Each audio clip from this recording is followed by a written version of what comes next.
Greetings, parish orphans and retrogrades. Happy Friday. Boy, it's been an interesting time in the church, in the world.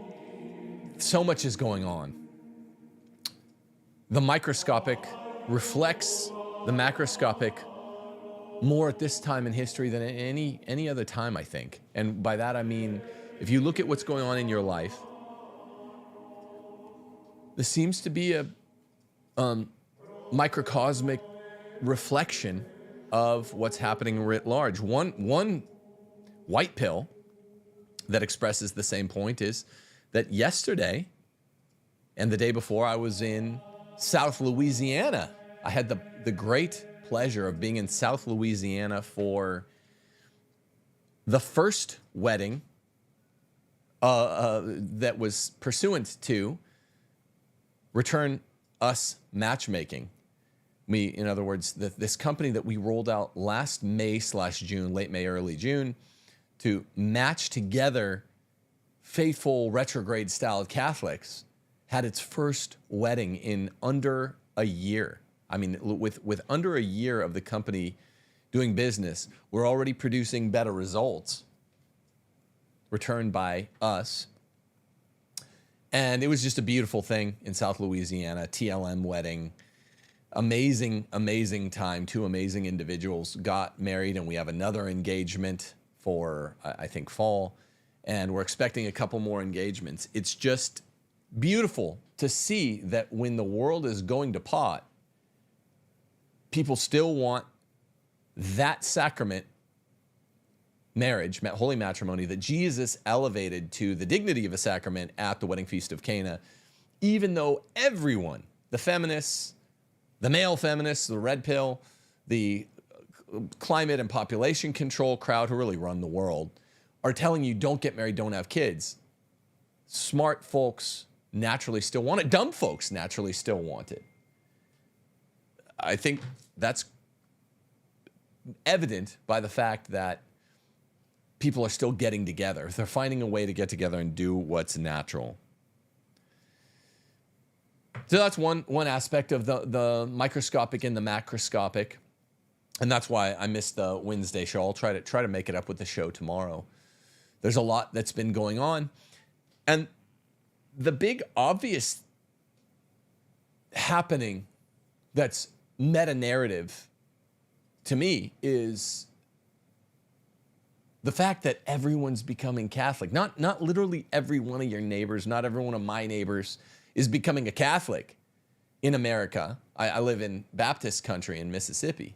They're not all, but I mean all the people with eyes to see. A lot of important people. Candace Owens just announced she's becoming Catholic.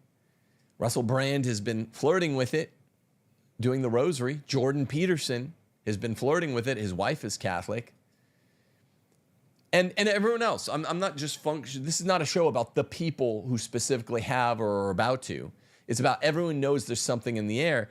This was America, a Protestant peopled country initially, but it was a Catholic, an ideologically Catholic country. And now it's functioning secular. As my first book, Catholic Republic, quips in several lines.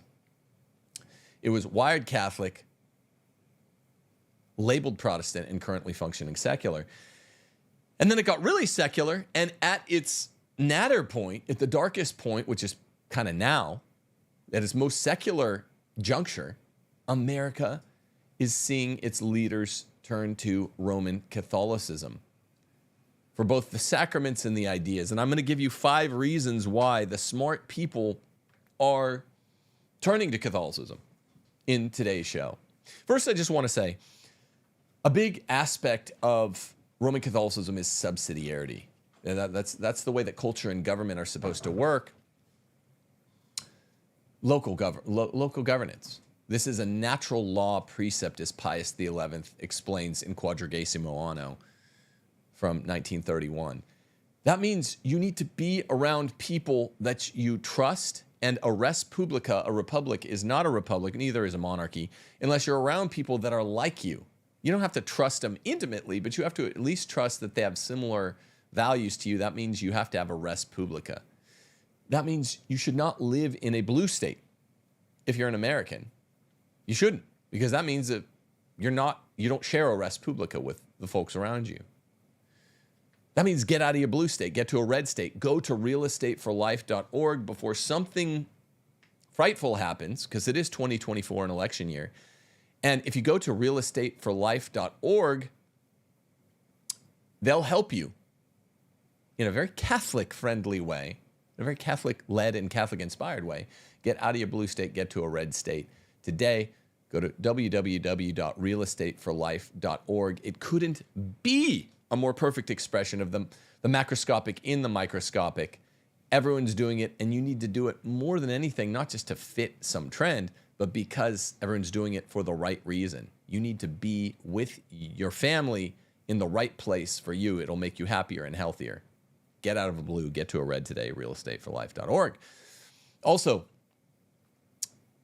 if you are a supporter of mine, please prayerfully consider supporting me on Locals or Subscribestar. If you support me on Locals or Subscribestar monthly, then you have access now to the complete discussion group from Fellowship of the Ring. We're big LOTR people here on this channel. It's one of the sort of smaller pillars. I just always support Tolkien stuff because Tolkien is such a teacher as well as a great novelist writing Lord of the Rings. What you need to really consider is, if you haven't read Fellowship of the Ring in the last 5 years, that you should do so chapter by chapter with our discussion group. Now, we're live on Wednesday afternoons for Locals and Subscribestar supporters of mine only. We're live with a group. We just begun the Two Towers, the second book in the trilogy, in the Lord of the Rings trilogy. Well, but all those recordings of Fellowship of the Ring are yours. You can catch up rather easily because most people want to read more than one chapter a week. So if you're reading in 3 chapters a week, you can catch up with us and get, within a couple of months, read a few chapters, watch the recordings. We have a recording on each chapter. And we have the past recordings for the first 5 chapters of the Two Towers. And by, mid or late summer, you can be caught up with us. At that point, we're going to be starting the final book in the trilogy, Return of the King. To get the live or recorded classes, discussion groups on each chapter of the entire trilogy, you need to be a Locals or Subscribestar patron today. Remember, I got kicked off Patreon. I need your support. Well, it's really, really cool that we can read the greatest trilogy of all time together, and you can ask questions, or mainly what people do are just listen to me and my buddy Anthony going through and dissecting all the major themes in each chapter, chapter by chapter. Become a Locals or Subscribestar supporter of mine, or at least consider doing so today. There's a link in this very episode.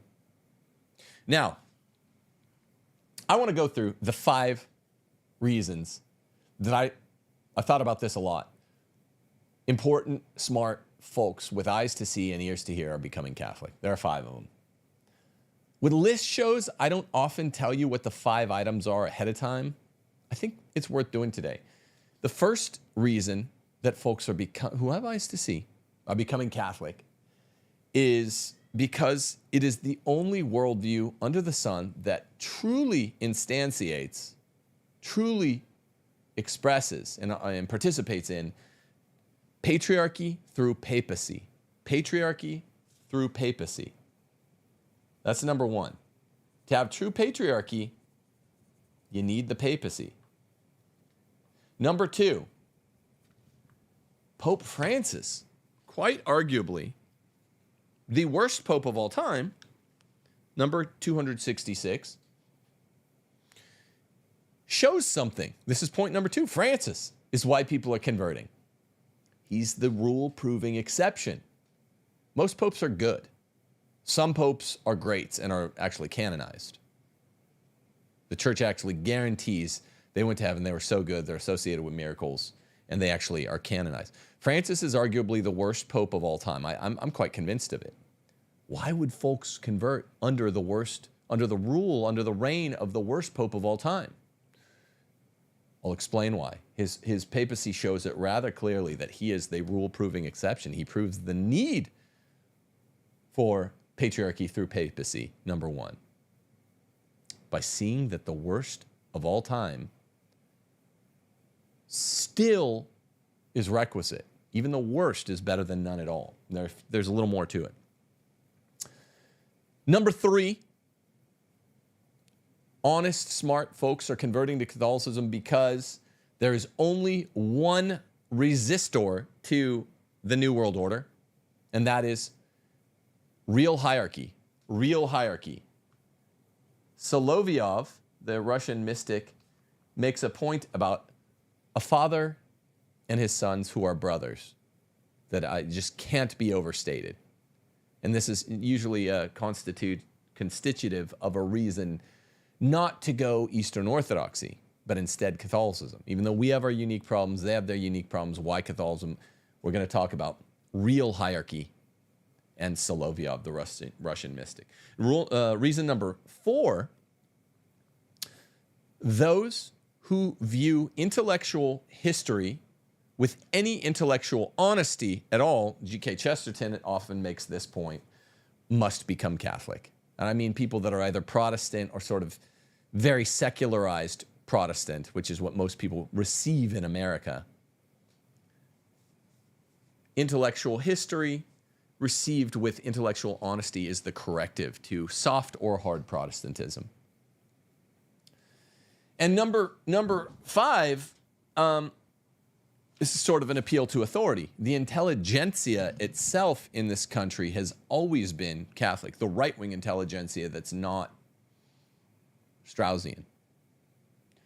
So, patriarchy through papacy, Pope Francis himself, real hierarchy, intellectual history with intellectual honesty, and the intelligentsia, an appeal to authority. Let's go through these one by one. And it should be a relatively quick show. Why is everyone who's smart becoming Catholic in a new way? It's not the new evangelization, by the way. It's not the new evangelization. That utterly failed. I'm sorry, J2P2's out there. Zzz, zzz, zzz. We love everything JP2 did. He didn't understand the youth as well as it seemed he did. Remember, he instituted World Youth Day, John Paul II. He's the one that everyone thought understood. Boomers really thought he understood the youth well. I don't think he did so much. He thought there needed to be a new evangelization through like technology and through niceness and through semi-ecumenism. I don't think he understood stuff very well. What it turns out has been the newer evangelization has been the return to tradition. Yes, it has happened through technology, through the internet, but I don't think this constitutes a win for the processes described by JP2. The newer evangelization has been just the return to the old evangelization, which is just always bring the gospel, use words. Remember how that quote is attributed falsely to St. Francis? Use words only when necessary. No, use words often. Words are the best conveyors of meaning, bar none. There's no close second. Use words. And the word should be used to express the beauty of the 2,000-year-old faith, not just the faith, especially not the faith, that really began somewhere between 1962 and 1970. That was an attempt at a new evangelization that utterly failed. And JP2 just re-expressed that in the 90s. Okay, so it's really the old way that's always the new way, that's evergreen. That is what's attracted young people, is just the preconciliar church, the true liturgy, the true, rites and traditions and sacramentals that are associable with more the first 1900 years of Christianity rather than the last 100 years. And I straightforwardly don't think there's enough in John Paul II's approach to justify even a half win or something with this new evangelization that was talked about a lot when I was in high school and college. in the 90s and the early 2000s. There's not enough, because it's so straightforwardly just the old evangelization, and particularly the old rites and ceremonies of the church that attract young people. And those 5 old ways are timeless, timelessly old. And that's what, if you take Candace Owens, I think, I talked to her husband, George. He's a tremendously smart guy. I'd love to do a weekly or monthly podcast with that guy, just because it's like when a couple of smart dudes get together and are just batting it around, shooting the breeze, I think it's edifying, right? I think, didn't they use some new model of classical education, like the University of Kansas or something like that? We're just 2 well-educated guys who are deft thinkers talk in front of a bunch of students, and they kind of talk about whatever. That's how I ran that show with George, and man, he's just one of the smartest guys I've had on the show. And his wife followed his example because he's clearly a virtuous, smart man. And she's representative of a whole group of talented ex-Catholic, ex-Protestants who are becoming Catholic Americans, those that are committed to what's good about America. So reason number 1 that everyone's becoming a Catholic is simply, it's the only worldview under the sun, papism, that establishes patriarchy through the papacy. So papism is the only patriarchy via the papacy. You can't have a worldview that reestablishes the patriarchal order while denying Papa. So dig this. Roman Catholicism is the true Christianity. It represents Christianity, simpliciter patriarchy. And Christianity is a bimodal, bifurcated patriarchy. There's a clerical patriarchy, the higher life, the priests and the bishops have a hierarchy. We're going to talk about that with point number 3. And they all subserve hierarchically Papa, the Pope. That's a patriarchy. And then the lower patriarchy, the second one, is the lay patriarchy, where each household, this is something JP2 got very correct. Give credit where it's due. He called each household an ecclesiola, or a church in miniature, and the father, the priest, prophet, king of the home.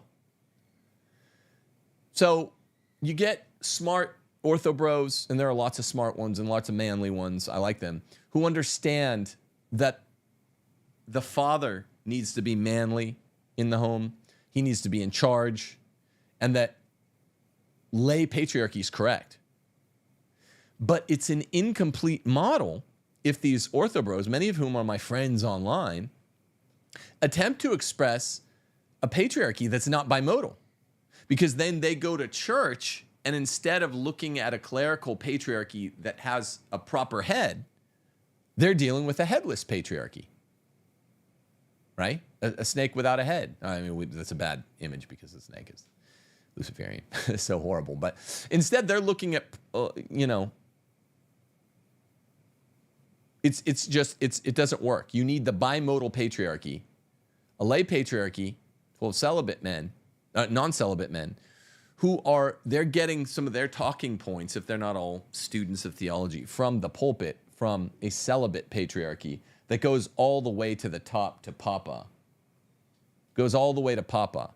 And if you say, well, there's no Papa, but we want to reinstantiate the patriarchy the way Eastern Orthodoxy does, folks see this as a non-starter, if they have eyes to see.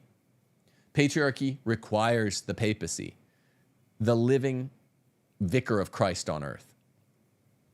So I'm the head of my household. I can decide on matters of prudence for my household. It's a fact. I do. I make all the prudential decisions. They're all mine. My best friend is my wife, but it's a best friendship between unequals because I make the decisions. I'm charged with making the decisions. But there is a pyramidal structure. It doesn't mean that the Pope can tell me what car to buy or what kind of gas to use, or even the finer moral decisions about that are ultimately left to my sovereign conscience. But the Pope can tell me, hey, you can do this discipline, you can't do this discipline, you need to be mindful of this. And the attempt to do patriarchy without papacy by Eastern Orthodoxy, which is otherwise a compelling version of Christianity. They have real sacraments, real bishops, real priests. It's a real church, though they don't have unity. So it's really 14 like autocephalous churches or something like that. Well, it needs to be one church. Unlike the Protestant congregations, we can call the 14 churches because they have real bishops that are in direct line with the apostles. But, it's not a patriarchy through papacy. So there's no unity. Point number 2. Speaking of the papacy, speaking of Papa, Pope Francis, number 266 Papa in the church, is probably the worst one we've ever had, the one who seems to be trying to make a mess. Hagen Leo or something like that. Well, I'm not interpolating. He said, I want to make a mess of the faith. And he has. All these Pope-splainers out there, by the way, who say, oh, you're interpolating, you're not interpreting charitably, you're reading into it. No. He said his goal for Roman Catholicism was to make a mess. And that's exactly what he's done. And I'm judging him by 11 years of actions. And it's a strong record, strong showing. This is anything but interpolation. So Francis is Papa, and whether it's good-natured or not, a lot of the Eastern Orthodox have said, hey, Protestantism is clearly wrong. It's clearly wrong. Everyone knows it's wrong. We'll talk about that in point number 4. Everyone knows it's wrong. If you understand that Christianity began 2,000 years ago rather than 500 years ago, which is something you should know by kindergarten, then you'll understand Protestantism has to be false. You don't need debate between James White and Trent Horn number 463 about sola scriptura. I mean, these guys have debated each other like 463 times or something. You don't need to watch all of those or any of those to realize Christianity's 2,000 years old. You need sacraments. You need to go back all 2,000 years. You need bishops. You need priests. You need to be able to be called an ecclesia. Protestantism has none of those 5 things. Both of the 2 sacramental forms of Christianity, Orthodoxy and Catholicism, do. They go back all 2,000 years. They have priests. They have bishops. They have sacraments. It is a church in the sense of ecclesia. It's a church in the scriptural sense. Both of them were around for the first, the original 8 fathers, doctors of the church. Both of them were around for the canonization of Scripture. So Protestantism just drops right off. It's just not a serious proposition, and it should not take longer than a glance at, oh, Jesus was here 2,000 years ago. This made-up form of Christianity that doesn't have bishops, priests, churches, or sacraments, 7 sacraments, cannot be Christianity, cannot be true Christianity. It's not. I mean, that's great. They baptize with the Trinity. They have the Trinity. That's all they have. That's literally all they have. But in all the other meaningful ways, Protestantism is not Christianity. So what is? Well, it's either Orthodoxy or Catholicism. I understand someone can properly say both. But without the papacy, it's not a true church. You don't have that last mark. It's got to be one holy Catholic apostolic. Well, sorry.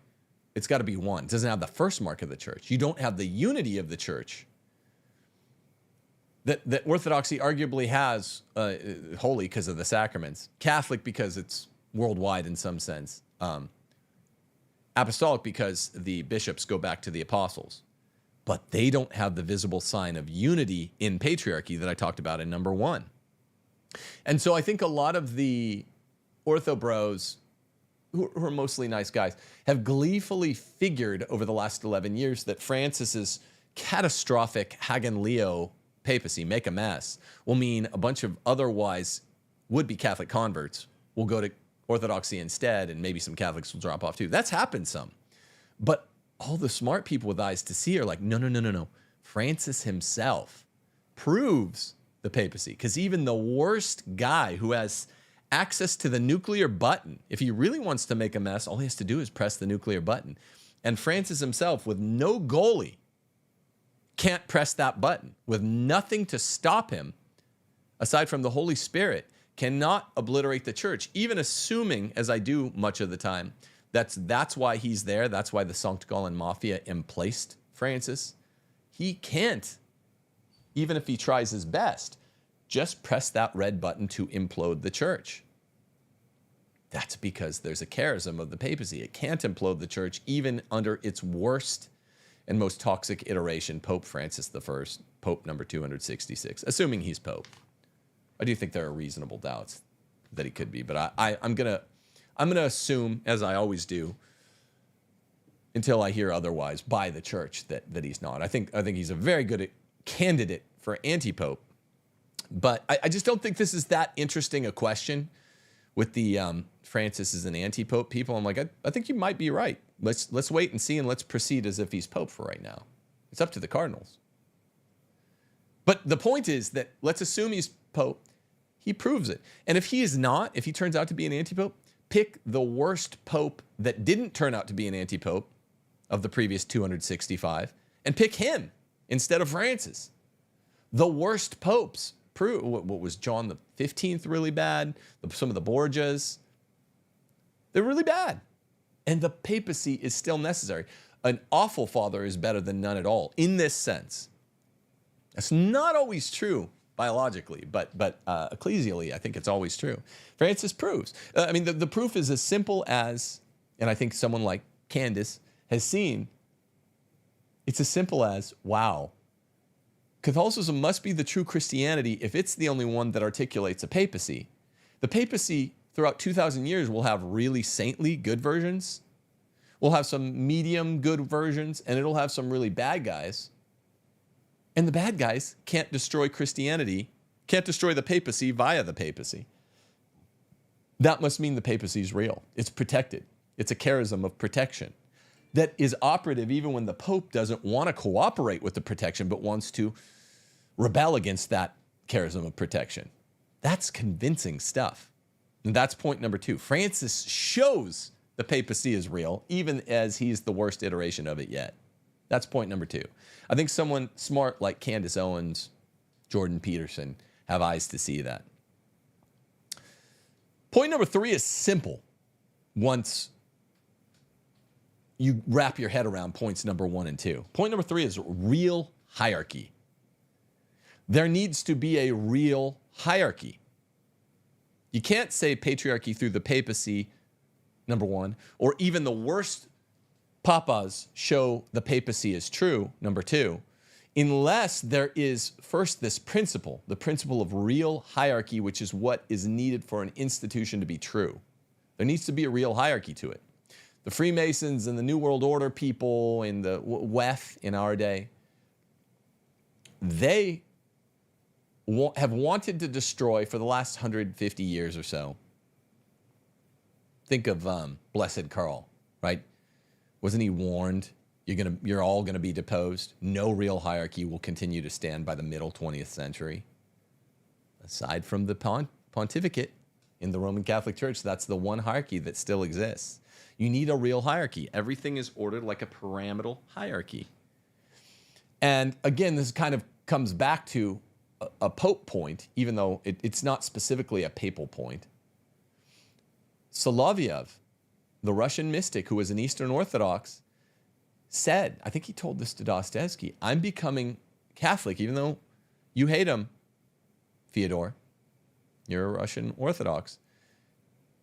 And even though there's reasons to suspect authority here on earth, I'm becoming Catholic because there's no point in having brothers who run the show, who run the table, if all the brothers can't be called to the table, so there are, like, let's say 14 autocephalous Orthodox churches, for there to be unity, which is scriptural, Christ said there always needs to be unity of Christianity and visible unity, there has to be a meeting of those bishops. But you can't have bishops that are just equals, first among equals, what have you, unless they can be called to the table. Soloviev said specifically, I'm becoming Catholic because you need Papa to call the brothers to the table. Without Papa, the squabbling brothers will never gather. And that's what you have. And it's been proven if you even look at the Ukrainian situation in the Orthodox Church. They can't get them all together. They've never been able to because you need a father. All the brothers think they know best. If you have brothers in real life, I have 2 brothers, you know, men, particularly talented men, particularly men who have power and authority, men who are not sluggards, men that are ambitious enough to be bishops in the Christian churches, Catholic or Orthodox, they, even if they're somewhat effeminate these days, they will always represent their own perspective. And unless they're deferent to an authority, because hierarchy is real if the institution's real, they will always say, no, I'm not going to go. And that's why the Orthodox churches cannot have a real gathering. You need real hierarchy. Soloviev says, in order to gather the brothers, the bishops, the heads of each of the national bishops' conferences, or whatever the equivalent is in Orthodoxy, in order to gather them, you need Papa. We need a Pope. That means we'll have bad ones as well. So the first 3 points are basically all about the Pope, the papacy, generally or specifically. And I think these 3 points are going to be dealt with by any shrewd, heads-up person who converts from either secularism or Protestantism to Roman Catholicism. I think it would be true if we get an eventual Jordan Peterson conversion. I think it would be true if you were to ask Candace Owens. I think it would be true if you asked anyone else. If we ever get like someone like Russell Brand, he seems to be an actor who's less intellectually inclined and maybe more inclined towards apatheticism, like the Rosary. I'm not saying he's converted yet. I'm just saying people who are thoughtful will already have condensed these 3 first points, which are all about the papacy, the one thing that sets apart the church from orthodoxy. We have 4 marks of the church. It's 1, holy, Catholic, and apostolic. And the ironic thing is, what sets us apart from the Orthodox autocephalous churches is not point number 3, mark of the church number 3. It's not the Catholic. That means Catholic in the universal sense. It's point number 1, that it's 1. There needs to be a visible sign of the unity on earth. That is the Pope. That's why patriarchy truly only comes through papacy. Point number 2, that's why Francis, the worst pope ever, shows that the papacy is real because he can't destroy it. There's a charism of protection, even through his attempt to unprotect it. And point number 3, real hierarchy requires pyramidal structure, a pyramid. The Pope can, the capo del tutti capi, the head of all heads, has to be there at the top of the pyramid to call the other heads who are leaders in their own respective area, the bishops and primates, together. Okay, point number 4 and 5 do not involve the papacy. Point number 4, an intellectually honest view at intellectual history,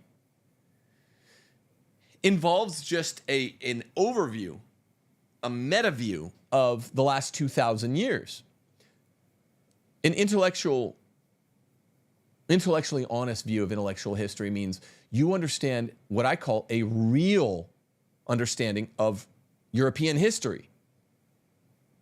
The world, because of the way that the Holy Roman Empire played out and the original Empire of Rome played out, Christianity's seed. Yeah, Middle East is where Jesus walked, but Christianity grew up in Europe. Europe was Christianity's playground. The world is Eurocentric. The most important places in the world were European. The Holy Roman Empire. Christianity is historically the history of Europe. And this is also why you should enroll in my European history class, my church history class is just true European history. I think that's a free class. Maybe it's a few bucks, 25 or 50 bucks online. But go to www.timothyjgordon.com, and this class might even be free. I have to go check what it's marked. It's amazing because you realize, one, Christianity's 2,000 years old. Protestantism is out. It's only 500 years old. That's a miss.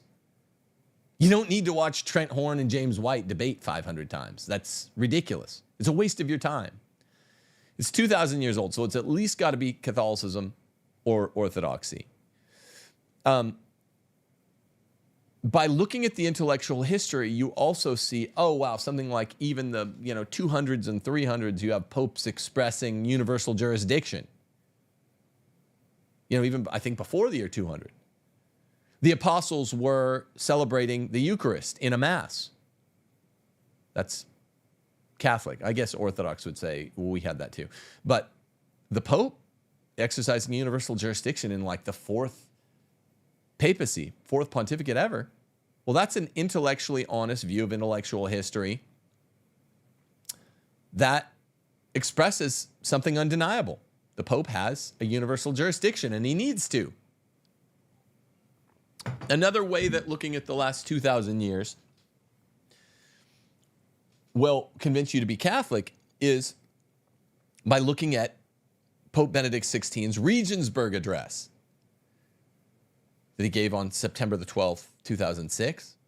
He said, look, there are three moments of de-Hellenization in the West which led to the undoing of Christianity. The European West, that's what I mean. And the three moments of de-Hellenization should be understood to mean de-Aristotelianization. The first one is the Reformation itself, where the Reformation was an attack not only on the true Jesus. They say, Jesus isn't there in the sacrament of Eucharist, most Protestants, but also as an attack on Aristotle, particularly Aristotle's ethics. So Luther, Calvin, all these guys hated Aristotle because he taught natural virtue, and this was a really important pre-Christian part, natural law part of Christianity. As a matter of fact, Aristotle's the best articulator ever of the natural law in Book 5 of the Nicomachean Ethics. And you need natural law to even understand our sacramental lives, our supernatural law, Scripture. And Protestantism just basically denies natural law. It swings violently between denying natural law and then relying on it, because you can never get around the natural law. But the attempt to de-Aristotelianize our daily lives, not just our sacramental lives, began with Luther in 1517. That's the first moment of de-Hellenization talked about by Benedict in the Regensburg Address. The second moment of de-Hellenization occurred about 200 years later with liberal Protestant theology at Tübingen, where Jesus was made from the God-man into the most polite man ever, and that's why we should emulate him. Benedict cites Adolf von Harnack. And that's what even conservative Protestants do in the second moment of de-Hellenization over the last 300 years. Even conservative Protestants domesticate Jesus by just making him the most polite guy ever. Even if they still say, well, he's God, unlike Adolf von Harnack. Benedict's point in Regensburg Address, paragraph 2, was that you're domesticating the sacraments. You're domesticating church so that it's only congregation. They have no sacraments. You're domesticating what a leader of a congregation is, from a bishop or a priest into just a guy that reads the Bible in a sort of authoritative way. So it suffices to say that those with an intellectually honest view of intellectual history will take away from sort of point 4b, the Regensburg Address, liberal Protestant theology, that it always involves a domestication, a mitigation of a true thing. In this case, Jesus himself and his church itself. And Benedict's third point in the Regensburg Address, the third moment of de-Hellenization in the West, is ongoing. It's ongoing. It is cultural relativism. And this cultural relativism strikes hard. It says that, oh, all cultures are the same. I even made this critique of Trent Horn when he said, well, Christ is king can be a kind of racist, mean thing to say, because we don't like it if somebody attacks Roman Catholicism, do we? Well, therefore, we shouldn't ever say anything that could be offensive to Judaism. This is really the essence of one of his critiques of expressing Christ as king. I said, this is Benedict's third point. And people like Candace, who have eyes to see and ears to hear, are like, no, cultural relativism is the third wave of dehellenization that Benedict warned us about in 2006. Cultures are better than others, right?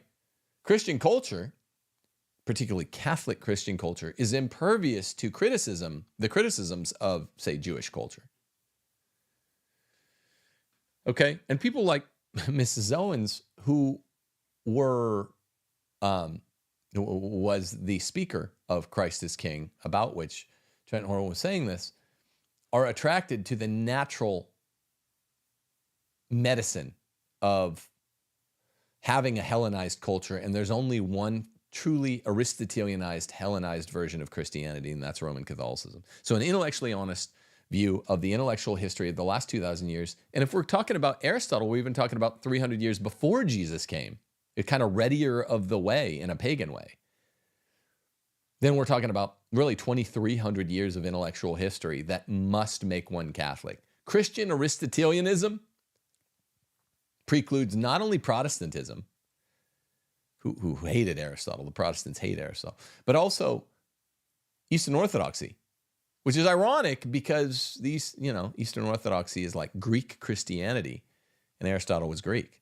But if you want to be a Christian Aristotelian, you have to be Catholic. And Aristotle's pretty much the master of those who know, as Dante Alighieri called Aristotle. You need Aristotle to be truly Christian. So not only the point about the timeline of the church, it's 2,000 years. How can a 500-year-old religion express a 2,000-year-old faith? Which you'd say to Protestants, but also you'd say to Orthodox, well, you need full Hellenization of Christianity, full Aristotelianization, and there's only one form that has that, Catholicism. Point number 5, the intelligentsia. All of the smartest Supreme Court justices in our history, Catholic. We're talking about Justice Thomas and Justice Scalia with my friend Dr. Damon yesterday at lunch. And the intelligentsia, I'm not the type that appeals to authority, but if you want a cultural authority, the intelligentsia is always Catholic. The smartest public intellectuals, always Catholic. The smartest authors, fiction authors, always Catholic. The smartest, aside from Aristotle, the only true philosophers, Catholic. And so it depends. Who do you mean as your intelligentsia? And now it's more like smart people who speak on YouTube, like Candace or Jordan B. Peterson. And I'm not saying YouTube should be an authority the same way a philosopher, a theologian, or a Holy Roman Emperor should be. I don't believe that. I don't even believe that about myself, and I'm a YouTube guy. But there's something attractive about Catholicism, and I gave you 4 reasons, 1, 2, 3, 4, ahead of point number 5, that are attracting the intelligentsia consistently. Why are all the Supreme Court is a history of Catholics, even though a lot of its decisions in the last 100 years have been very anti-Catholic. Well, that's because there have been a lot of Masons on the court. In the 1940s, there were 7 of 9 justices who were Masons. In the early 1950s, it was 8 out of 9. So those Masons know that their main opponents are the Catholics on the court and off it. And that's another kind of version of the rule-proving exception that is number 2. The main opponent of the New World Order types that through the United States Supreme Court and the legislature has always been recognized as Catholicism. But the good intellectuals, the good public intellectuals and speakers with a bully pulpit and a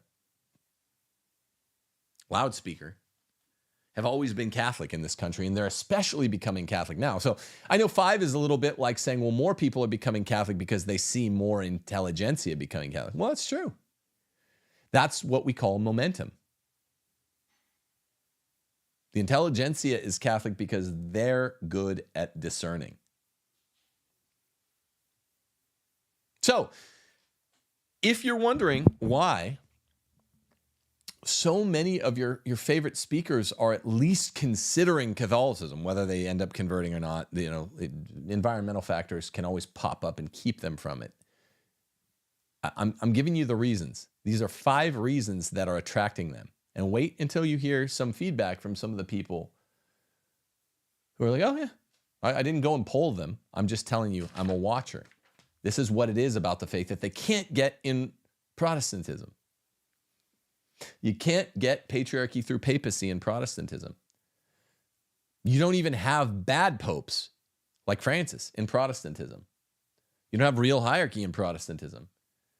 There's no view of intellectual history, like G.K. Chesterton said, that will ever avail a Protestant any comfort in his faith.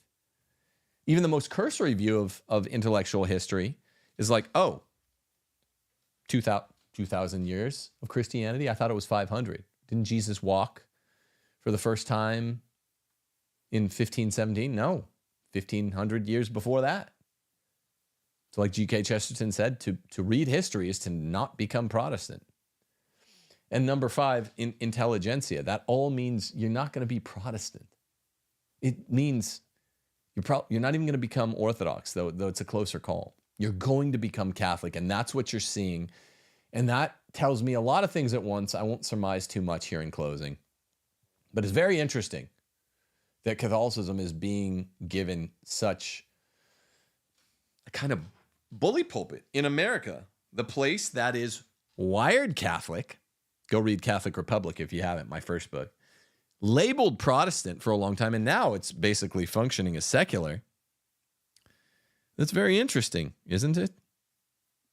There's a new article out. These always crack me up. There's a new article out called A Step Back in Time, released by the AP. A step back in time, America's Catholic Church sees an immense shift toward the old ways.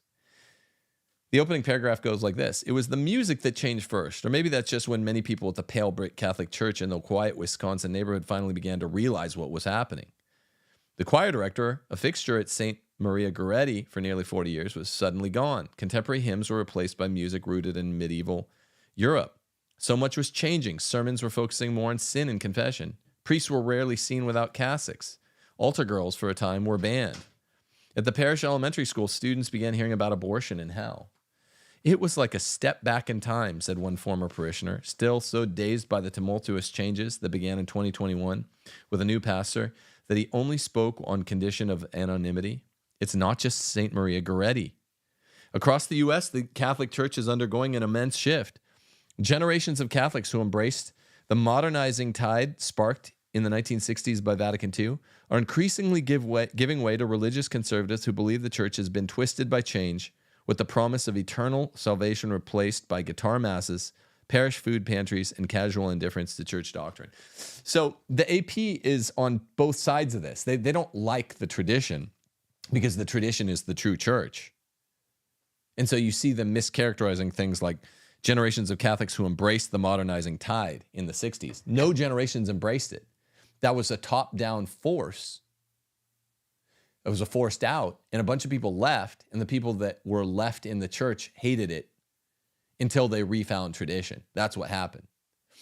And as tradition has been renewed over the last 5 to 10 years, especially on the internet, people like Jordan Peterson and Candace Owens are finding it, and they're like, wow, we really like this too. The traditions of Roman Catholicism. There's nothing like that.